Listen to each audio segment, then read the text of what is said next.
evening and welcome to Being Black and Craft, where we don't apologize for recognizing our influence on craft beer. This is Angie, the undeniable vixen, your host. We have a great guest this evening, and I'm trying to pull up my notes because I got some beer news.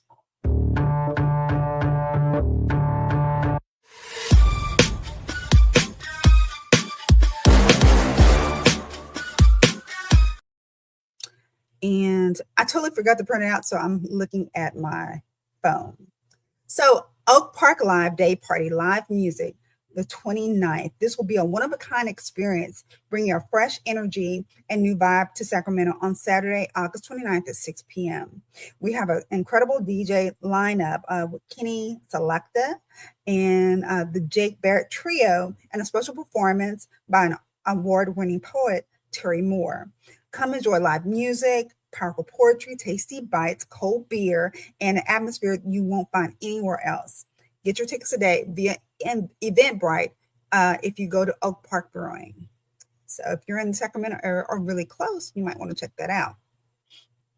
Then we're making history with in Ebony magazine. So Imani Collier is doing just that with Urban Garden Brewing, DC's first Black woman-owned brick and mortar craft brewery, turning her family's legacy to a love for the city and into a space rooted in celebration of Black culture, creativity, and community. So with Black ownership making roughly 0.4 to 1% of the brewing industry, Imani's presence carries weight, showing what's possible when Black entrepreneurs take opportunity into legacy. So congratulations to Imani. I think the last time that we had shared some stuff, we were she was doing a contest to see who would paint their mural, and someone won, and the mural is absolutely phenomenal. It looks so great. So congratulations on that, and making the Ebony magazine. Then we have Vine Street.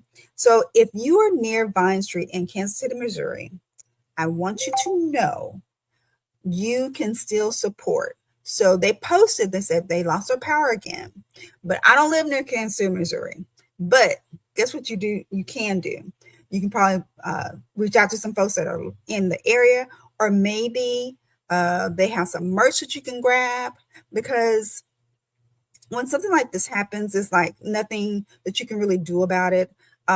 It's like, okay, we're tossing up to the gods, and now we're trying to figure out what we can do to offset losing the power. So shout out to Vine Street. They're diligently working to get everything situated.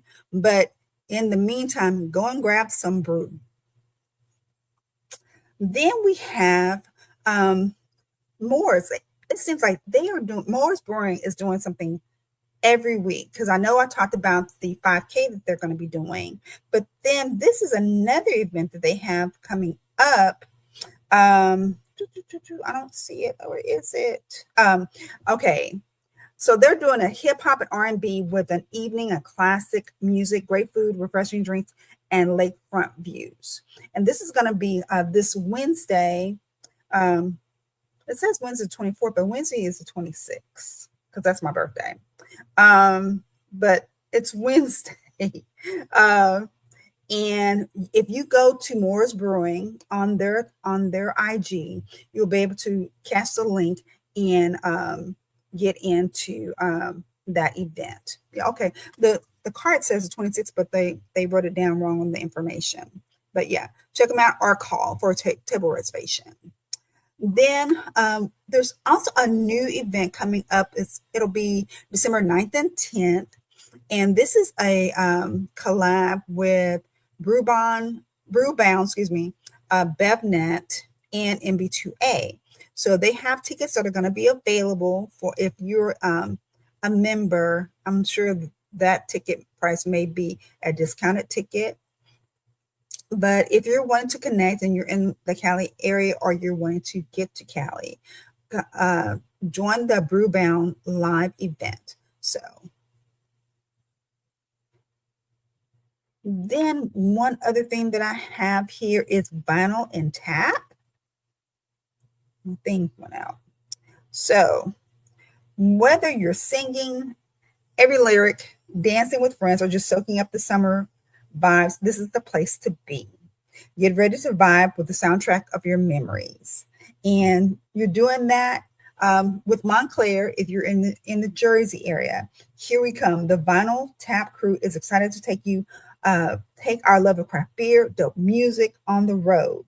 So they're going to be at Montclair Brewing this Sunday. So one thing, I guess, a thing outside of plant being or things like that, there also, it seems like people are doing vinyl, like they're having like a pop-up vinyl event where they're selling the vinyl, they're also spinning the vinyl, or they're even letting you make sure you bring your vinyl in, have a chance to be a DJ for a minute or two. So this is going to be this Sunday.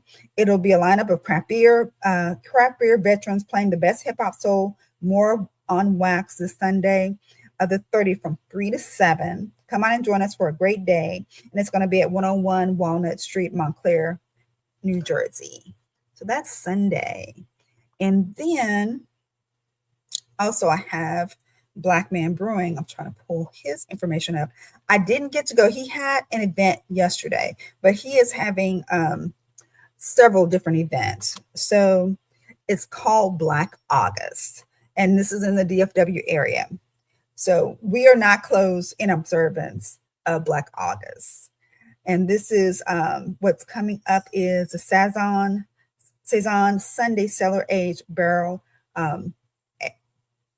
Aged Bottle Series. So it's going to be available at Oak Cliff Brewing. They will not have labels, but they can be opened on site for consumption. So nothing like on tap, because basically what he does is pretty much bottles. That's what he's known for, and what Barrett's known for. But he did a limited series on the 21st, a Brett Saison, a Barrel Saison, and then this coming weekend, a salted Barrel Saison, and also a green muscadine Brett Saison. That one's going to be an art bottle. And then on 9/6 is the Creme de la Creme, a purple muscadine sour. And that's going to be RSVP only. So if you are in the DFW area, you know how Black Man Brewery hangs out and how he gets down. It's always an amazing storytelling, amazing beer and conversation with the process and everything. And he'll be at Oak Cliff Brewing from 1:30 to, I believe, like 1:30 to 4:30, somewhere like that.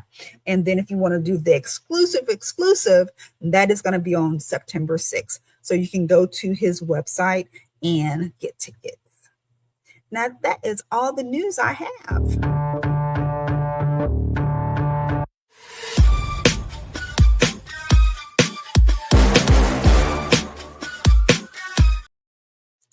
All right, so let me go ahead and bring up my guest. Good evening. Hi, how are you? I'm good, Annie. How are you doing? I'm wonderful. Good. Sure. So, we have I guess I have a lot to catch up because I actually, to be quite honest, I mentioned Vine Street last week when I was talking to a young lady, Lenise, who is at Angry Horse Brewing in California. She's a new member, NB2a. Yes, yeah. And we were talking about something that she wanted to brew, which is a horchata. I said, oh, I remember when I was at Vine Street and when I came in, it was like during Halloween that there was a horchata that was there at the festival, and we kicked that can. It was so good. It was delicious. It was really good. Yeah, for sure. So that's a good choice going into the fall for sure. Yeah. So let me start back with people who don't know who you are. Okay. They've been living under a rock. And so tell me, let's just start with the beer part of it. When you came into the brewing industry, so I'm thinking it was like 25 years of hospitality. What did those early years help you to get you where you are in this place as far as being in the brewing industry? Okay, so the biggest portion, obviously, the biggest portion of my hospitality experience and journey did not involve beer. I mean, I was in the restaurant industry and in bars. So the thing that I think I wanted to like express the most is that when you get to make what's the word I want to look for, impact a guest experience, and you want to make a connection. That's the biggest reason why I really liked being in part of the hospitality industry. But the beer industry is a whole different level of being able to make this connection. Like there is the liquid that's involved in it, but there's something completely different with the beer industry of making connections with our community and with our patrons and with our staff that is more genuine than anything I think I've ever experienced in the restaurant industry, which I think what I gravitated to when I had this opportunity to join Vine Street. You know, there's two industries that I think that is most disturbing to deal with, like people face forwarding when they're really hungry. So that's when they're restaurant, or when they're really sick. So if you have to work the front desk of a doctor's office. And so I think those are the most complicated, places to be. And I found the beer industry to be so refreshing and so, just everybody was together and uniting, and everyone wants to see everybody succeed and sharing beer knowledge with our new customers. And it's a refreshing place to be, for sure. And I think that's why I've enjoyed it so much the last 5 years.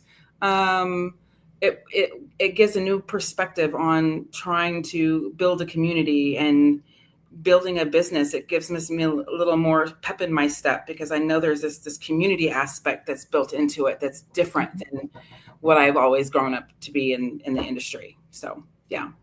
Yeah. Okay. So this wasn't necessarily part of the of your original plan as far as what you was wanting to do. No. So when did it go to the point where, not part of the plan to I'm helping build a brewery? Okay. So it's kind of I don't know. It's a story of like true friendship and also like making an impact like in someone's life. I used to manage the co-founder, Kemet Coleman, many years ago, 17 years ago. He used to be my back waiter for a restaurant concept that I used to manage. And I remember him just being driven on all areas of his life. He was a unique individual. And I just followed his journey through social media after I left, the restaurant, and he also left the restaurant as well. But I've always followed him throughout the years. I think that's very important, that if you make a connection with a human being and you feel like you've made some kind of impact, or they've made an impact in your life, that you stay a part of their lives. And so I've done that with several of my past employees. And he had posted this story on the news that, he was going to go on this journey with Woody and Elliot. And this was probably 3 years before the brewery even opened, 2.5. And I just shared this note, like, I'm really proud of you. I'm proud of the man that you've become, the father that you've become. And if you need anything, you just let me know. I'm supporting you 100%. And he sent me this message that was like, you've made an impact in how I think businesses should be run. And I would really like for you to join this opportunity if you're open to it. I had been out of the service industry for probably 8 years. I had started my own commercial residential cleaning companies so I could be more with my child at the time. And it was just like this perfect opportunity right out of COVID, like, to find a new joy in things and create something that was really special and that had meaning. And I told him, I was like, I don't know anything about beer, but I'm willing to learn. I'm a bourbon and Scotch drinker, and the most beer I drink is maybe a Corona occasionally, and that's only because I'm on a hot beach somewhere. So I don't know anything about it, but I'm willing to learn. And he's like, that's perfect. If you're willing to learn, I just need your leadership and help, create what we need for our staff. So that's how the journey started with Vine Street. It was because I've had this connection with Kemet. That is what's so unique about Vine Street. Like, it's all these like random weird connections through Kemet, through Woody, who was home brewer, and then Woody and Elliot was a home brewer as well, but they didn't know each other really well, but they'd met a couple of times in passing. And it was just like this perfect equation that just made sense when it was time to put it all together. So I'm super honored and super thankful for the three of them bringing me on this journey, because my life has definitely taken a whole different direction that I'm extremely grateful for. Yeah, I totally remember in the Clubhouse days talking about probably talking to Woody and Kemet, and probably one of the questions like, okay, let's dream a little bit and tell me what it is, what your vision was as far as Vine Street. And it was always the same building, which, you know, the building is massive. It's beautiful. And it's like an historic building. So it is a historic landmark, right? It is, yes. Yeah. Yes. Yeah. I remember them talking about some of the things they were going through as far as making sure that we made it, you know, code ready, but not mess with the integrity of the structure. And I know that was a headache. Yes. I mean, we were basically almost a year and a half over our deadline to open. So yeah, it was a headache to try to get it to where it was, but it was really important to us to make sure that we kept the historical parts of the building as much as possible that was structurally sound. And then also like the graffiti and things like that was inside the building, we wanted to keep that. And then things that we were able to add, we wanted it to still have some kind of storyline. Like our ceiling is a refurbished ceiling from a barn, North Kansas City, I believe. All of our furniture is refurbished from old restaurants throughout the city. All the bricks in the back are from like main streets all throughout Missouri and Kansas that's like 100 years old.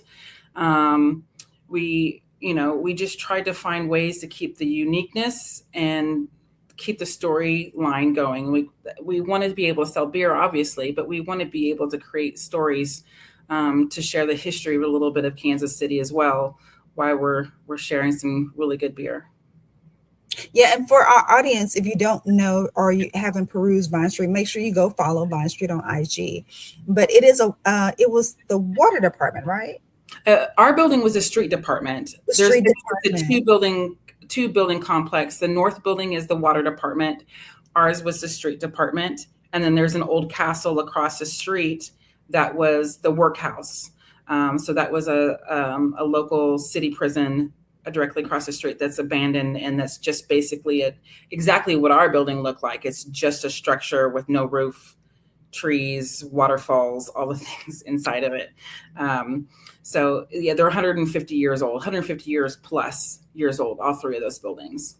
Okay. Yeah. So when we talk about Vine Street, I know one of the big things that I see when I'm perusing Instagram, you know, mind my business, drink my water, loving Jesus like I do. I always, when I pass by your IG for Vine Street, it's always something going on that's family friendly. It's always bringing the community together. It's pulling in like one.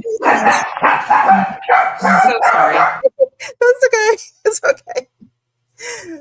Look, I'm a dog mom, so I get it. I can hear her tinkling in the background. But one thing that I see is you weaving in community. I remember, and who does the commercial when y'all do the ads? Okay. Who is thinking of these things? Because I'm thinking of the Valentine's thing, one of those ads that Woody and Kemet are in. I think it's just like it's always all over the place and so crazy. And so it's like, so the really, really funny ones is generally stemmed from Woody, because Woody is the clever one. He's very witty and has all of these grand ideas to make someone laugh and smile. Majority of the other ones are all Kemet, like our daily ones that we put out. But like if we have a bigger event that's going on, that is all Woody. Like when we had our birthday event, when he got the birthday cake smashed in his face, like that's a Woody thing. A lot of our beer names come from Woody because, you know, I don't even know how he thinks of half the things he does, but he's very creative, and we love that. We love that about him for sure. He keeps us laughing, and our audience obviously is working. So yeah. Yes. I know that there was one video, I can't think of what it is right now, but I pulled it and played it. So it's like one of the ending credits because I thought it was so hilarious and so cute. But as you went ahead and said, you know what, I'll do what I want, what I can to be a part of the brewery, and you said you didn't know a whole lot about the brewery. What, as far as like beer, have you ingratiated yourself to beer as far as drinking it? Have you developed a palate to it? And is there something that you like, you know, on the tap? This is one, you know, if somebody comes up, this is one of the ones that I like. If you're a beer novice, I'm a beer novice. What is it that you probably would? The great thing about what we did with Vine Street is that we did so many collaborations with other breweries throughout the city. So I had the opportunity to taste a large arraignment of different beers. And I gravitated to Belgians really quick. And I think it's because of what I enjoyed drinking in the first place, which was bourbons and scotch, and it kind of had this caramel flavor to it. But that was the first beer I was like, oh, I think I could probably enjoy this. And then I just slowly just started, you know, tinkering around with my palate. I'm definitely not an IPA person. I'm not a hoppy. I don't think like things that are super hoppy unless they're juicy. Like they have a lot of, you know, some pineapple and some citrus to it. And then I will enjoy that. But I am a Belgian. I enjoy anything that's bourbon or barrel aged stouts. I'm drinking Dragon's Milk right now. So that can kind of give you an idea of where my palate is. I like boozier things. I think if I'm going to drink, I want that to be part of my experience. If I want like a good mow in the yard kind of beer, I'm going to go with a Mexican lager or a blonde ale. Super light and crushable as long as it's super cold. But majority of the time I'm going something on the other end of the spectrum. So what's your favorite bourbon, or do I need to ask you for a top 3? I don't have one. I'll be honest, like I haven't had bourbon maybe 3 years. I've only been drinking beer. I've been more dabbling with trying to learn more about tequila probably in the last year or so. Okay. I'm not really good at it. Like I don't know a ton about it. I'm just trying to learn. That tastes better to me now than it does any bourbon. But I was never a particular person as far as what kind of style, like the brand or anything like that. If it was available and I wanted like to drink, I would drink it. But tequila is really intriguing me. I think that stemmed from Crafted for Action last year. We did a class on tequila, and so I have been trying to learn more about that over the last year or so. Yeah, tequila is you'd be surprised of how many iterations of tequila that there are, and I think it's more of the ones that are true. You know, okay, it's agave, or is it Blue Weber agave? Yeah. You know, as far as making that distinction being a little bit better. Is it? Do you like a reposado? Do you like the little spice to it? Do you like it kind of middle of the road? I like the middle of the road. There's a reposado that I had tried. I don't have the bottle here, but my brother had it and it was delicious. I don't want anything that's like super smoky, if that makes sense. That's not something that I'm really fond of. But I like a spice and a kick to it, if that, you know. And I also I like it just chilled, maybe with the lime on the side, just to take a bite, you know, and that's it. So yeah. But I don't. It's just that's just something like I've been dabbling with the last 4 or 5 months or so. Well, maybe a little bit longer than that, but I'm intrigued by it. So I'm excited to learn more. Yeah, it's been. I guess for Bacardi, under their umbrella, they have a big section of tequila. And I guess one of the things I ended up learning very early on in the liquor industry was, as well as going to Mexico. Tequila's not for shots. No, it's not supposed to be sipped. You're supposed to sip this. Yeah, you're supposed to. It's like a bourbon. You're supposed to sit back and chill and have your tequila and sip it and everything else.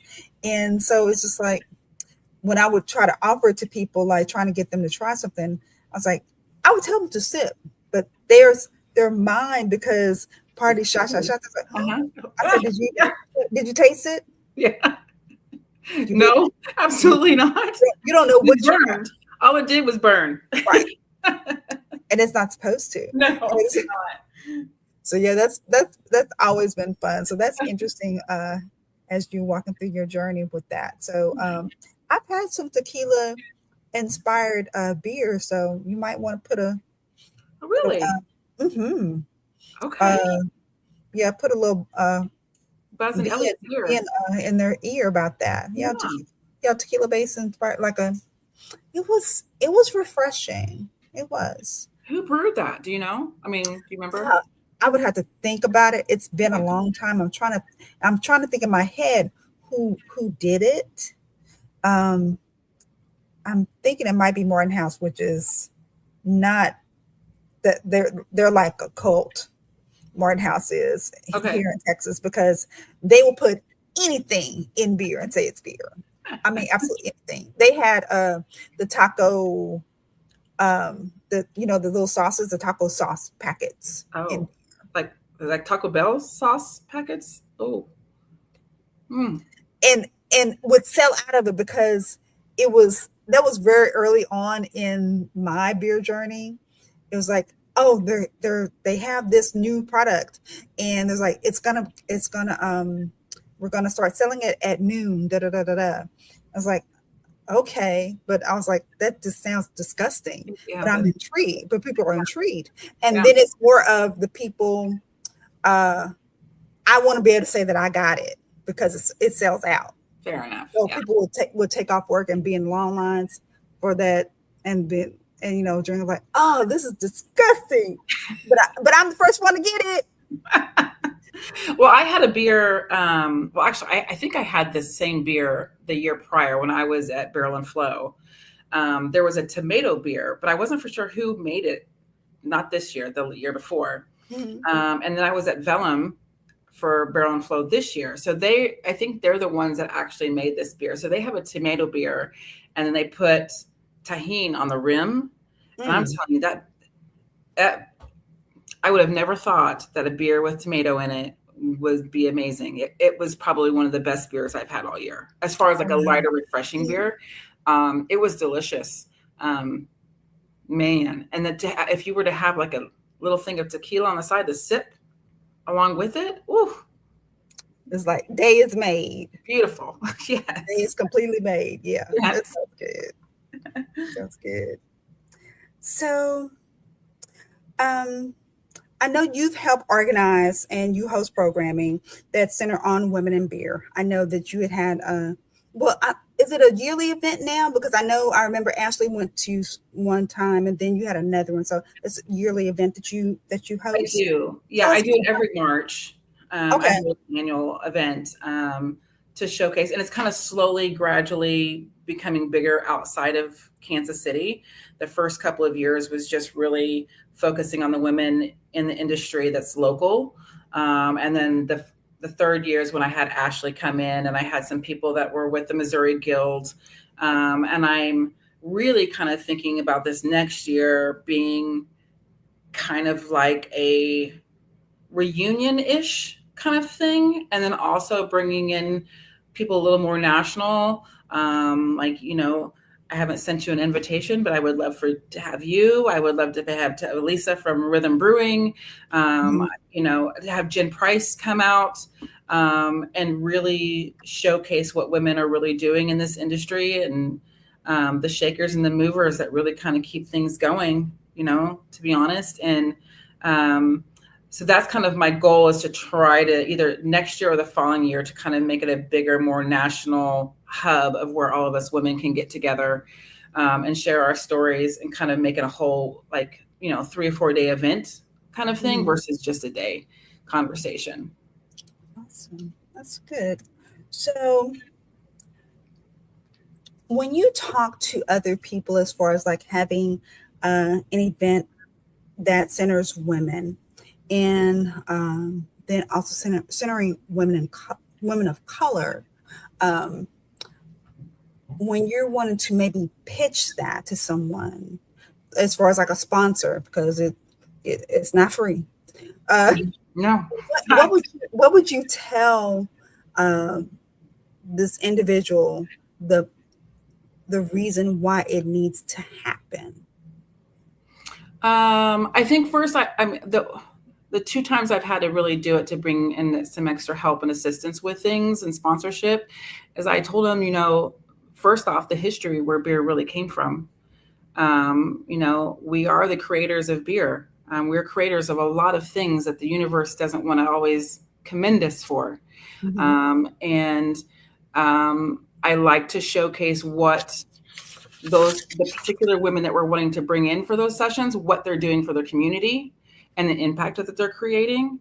You know, they're bringing in jobs, or they're being storytellers, or they're helping children in the community. Whatever it is, I like to share those kind of storylines of who I'm bringing to the panel, so they can humanize and realize that these are not just random people. And it's not just, I mean, these are people that are truly making an impact in what we do.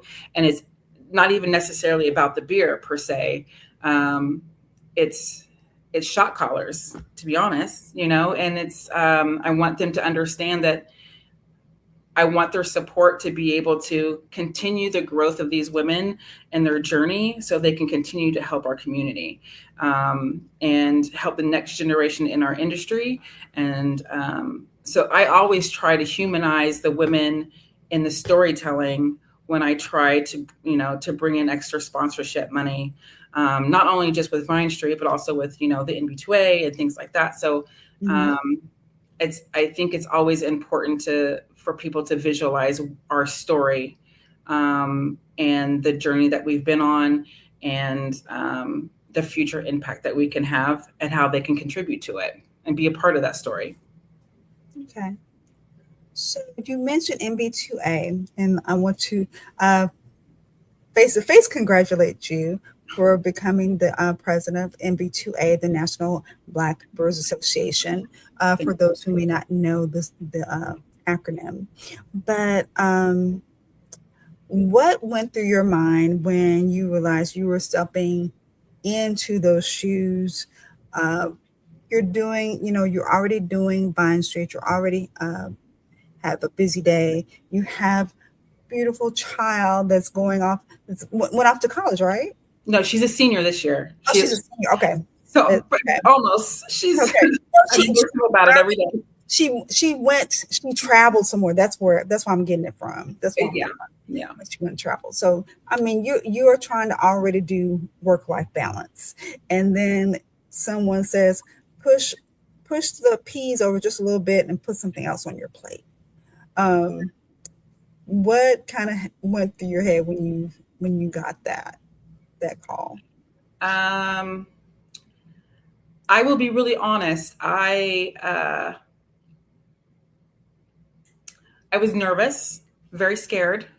It is something that I took very serious at a long, like 2 weeks of Mhm. really soul searching, because the NB2A means a lot to me. It really does. And the future of it means the world to me. The members are my family more than anything. No, they're not members, they're my family.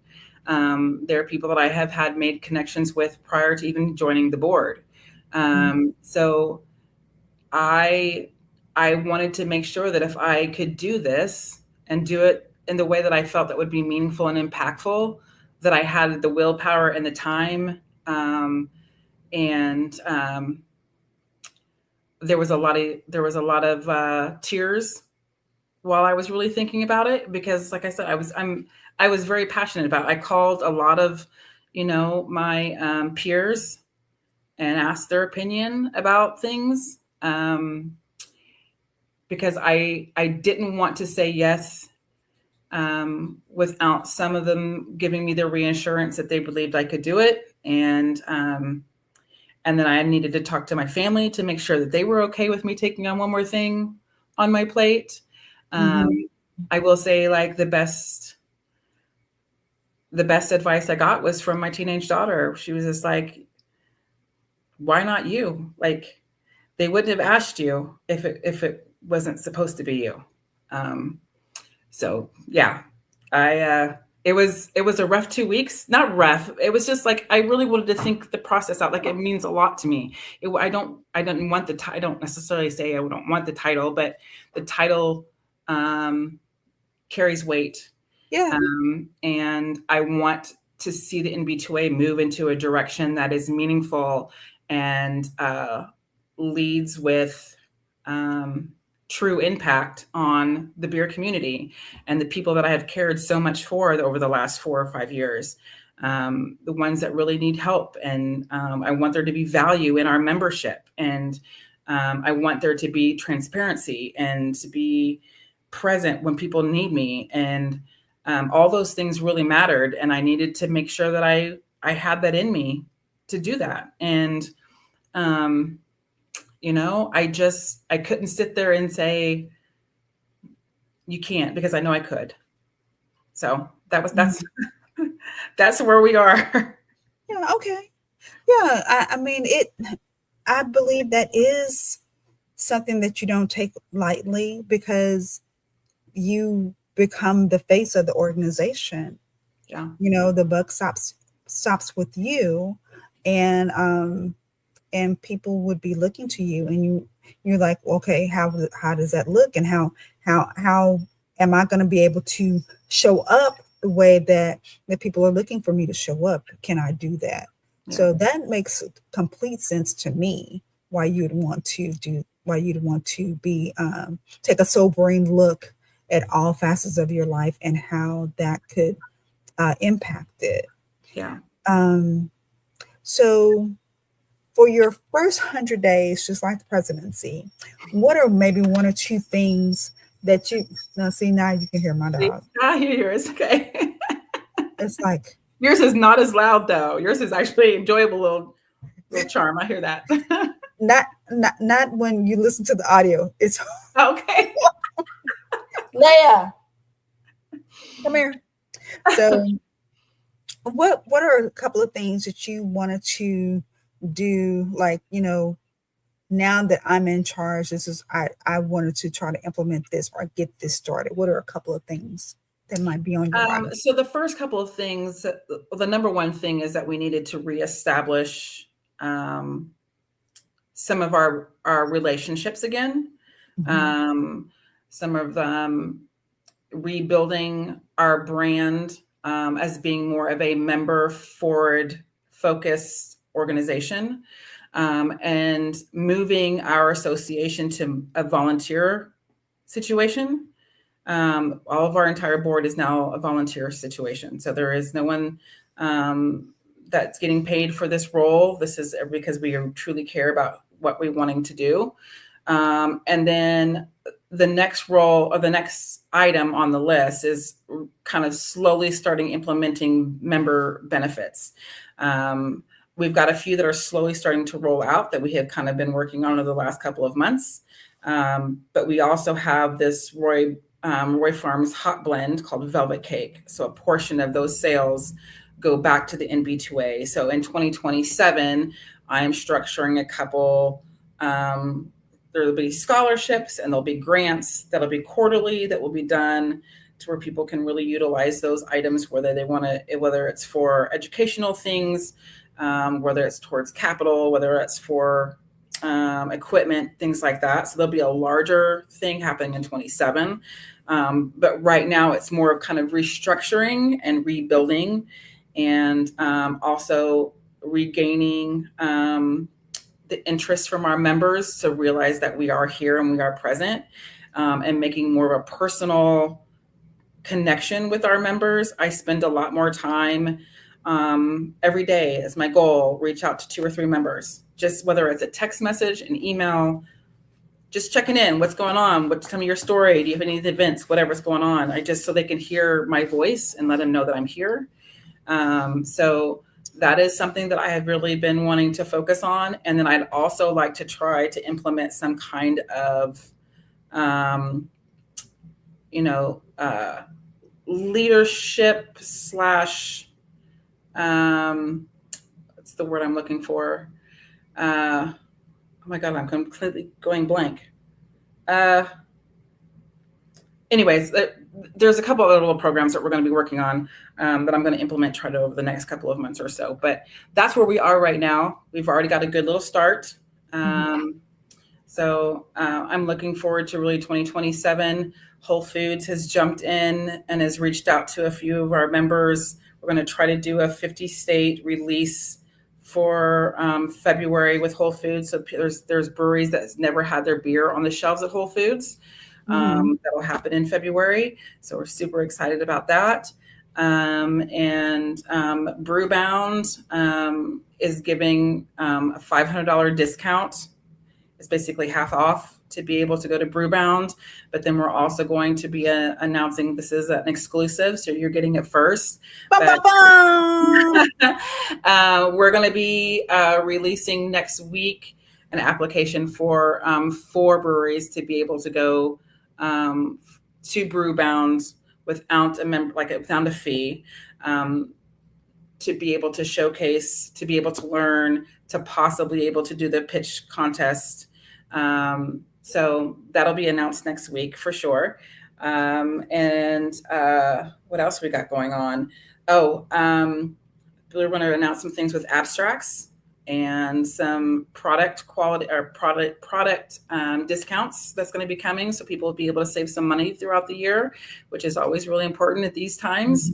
So yeah, all kinds of good stuff's happening. Yeah, that sounds awesome.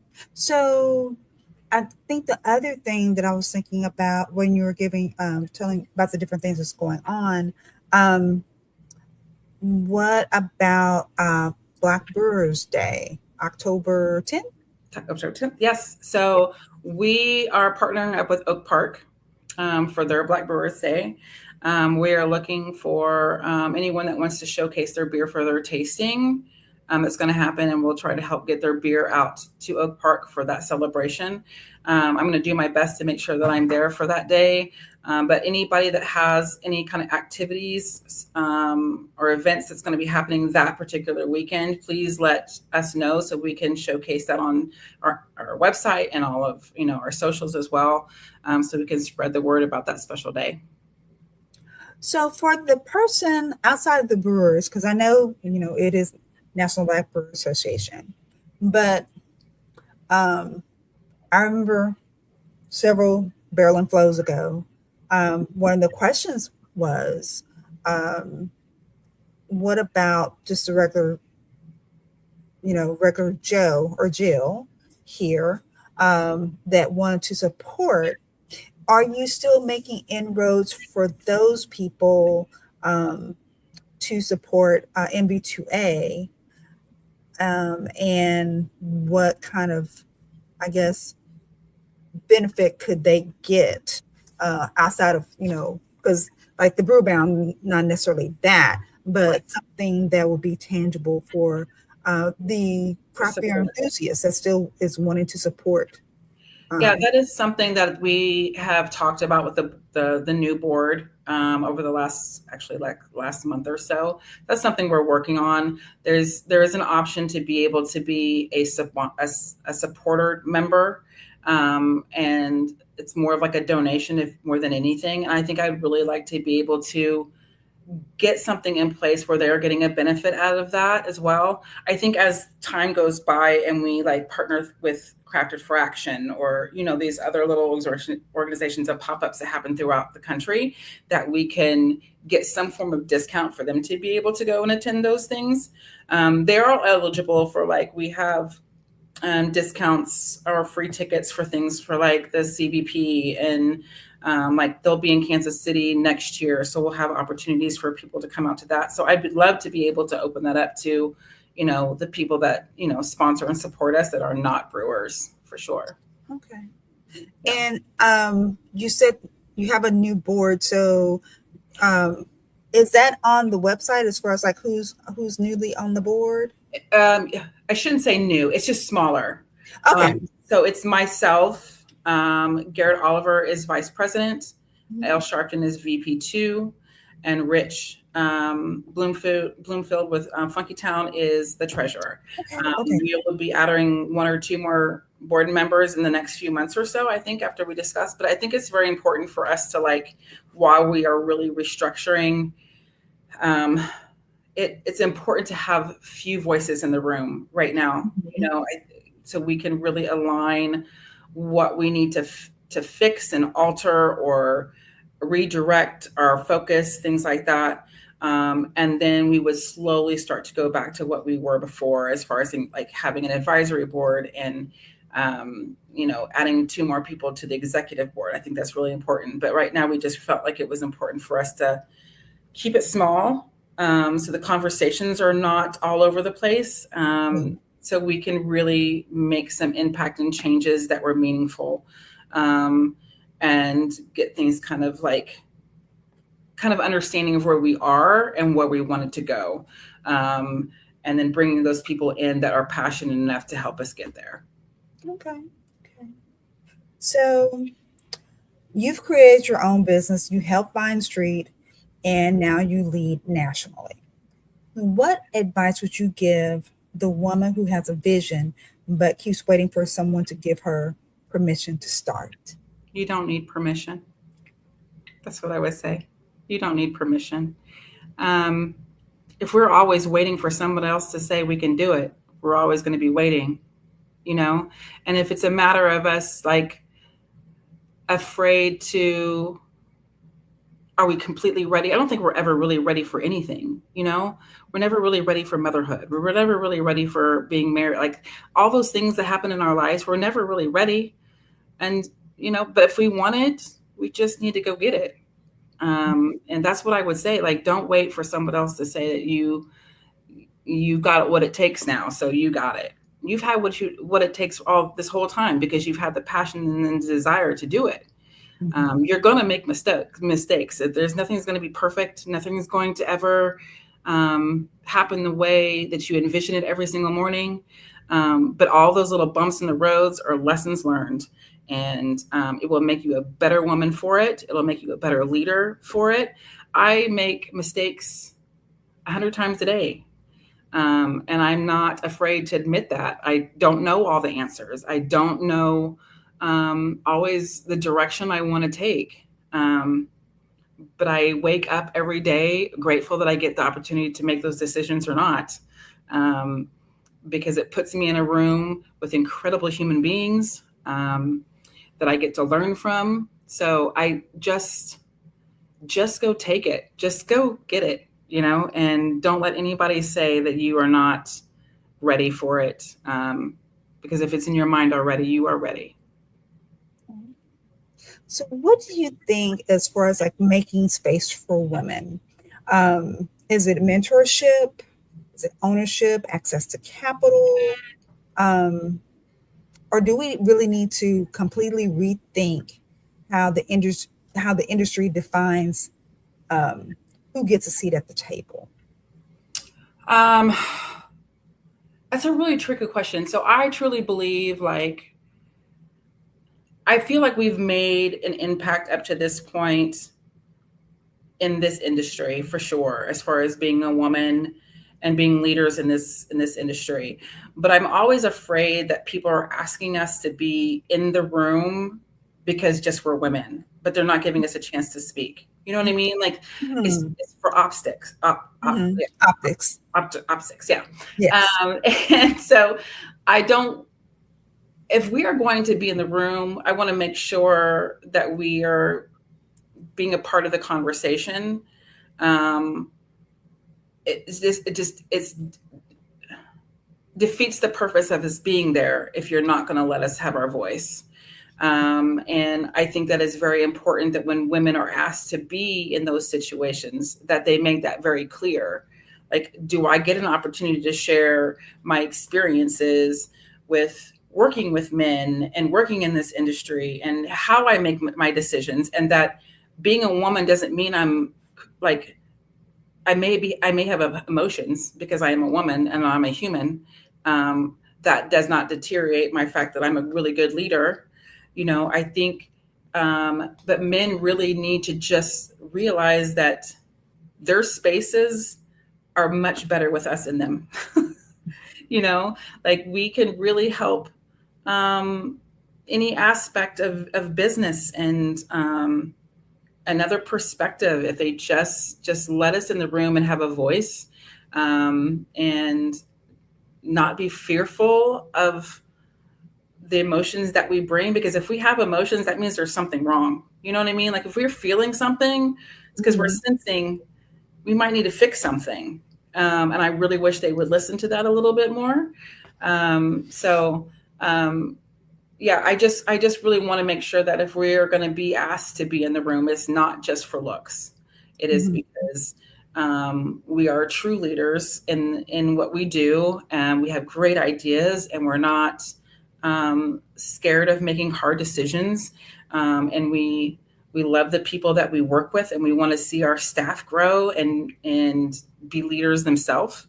And we just need to make sure that we are protected in those scenarios. Yeah. I need to be able to make sure that we have the voice um, that they're saying that they're asking, that they're looking for, to Yeah, be able to voice our opinions and share, yeah, for sure. because it's definitely going to be a different perspective that's needed. Yeah. Um, One of my last questions for you, I'm wondering who poured into you when you needed it the very most, and how has it shaped you to be able to pour into someone else? Damn it, Angie. Uh,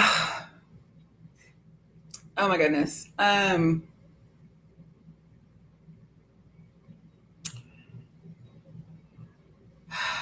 trying. Wait. My daughter, Hmm. a kid. Yeah. Yeah, Hmm. I can't go. I can't do that. But yeah, my kid. The last 17 years has not been easy. I've had to make some choices that I don't think I would have ever had to make had it not been for her. Hmm. There is nobody else on this planet that gives me joy and excitement to do the things that I do, because I want her to be proud of me, you know, and I want her to see me do things that are out of this world, that she knows that she can do them too at some point in her life, whatever that may be. Hmm. Um, you know, I've had really good mentors through the last 25, 30 years of my career, that have taught me tools of leadership when I thought I was just the boss, you know, and I'd come in and be like, you got to do this, you got to do that, and realize that that's not what leadership really is. So I've had Hmm. those mentors through life, but the ones that get me to go above and beyond, or to think out of my realm of what I can be and who I it pulls out more of my ability than any other thing is my child. It's my daughter. So shout out to Melina. So yeah, I can't give praise to anybody else but her. Okay. Yeah. Awesome. So as you continue with Vine Street and NB2a, I would say, what would be your 3 to 5 year? What do you think you'll be at? What do you think will be happening with Vine Street or NB2a, or what would you like to happen? Okay. I would say with Vine Street, I really hope that, well, one, that we can have city power going in our building, which, so like that aspect of the struggle of being a small business owner has not been easy.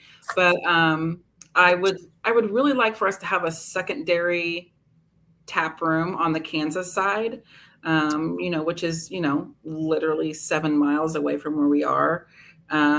I'd really like to be able to see that so we can start growing onto the Kansas market, and really building off of our music venue portion of what we offer, because our space is so incredible that we could really turn that into this beautiful music hub for the city, because that's what Vine Street or 18th and Vine was, for many, many years ago, was, the jazz district of the Midwest. So I'd like to see that for us. The NB2a, I would really like for it to be thriving with our members. I would like to be able to add another 10, 15 Black-owned breweries across this country that have their own facility and have their, own production and their tap room and brick and mortar, whatever that may be. Look for them. It would be an honor to be able to say I had a role in helping getting somewhere to where Vine Street is at this point. To see the industry growing and us as Black small business owners making an impact in this industry is important to me.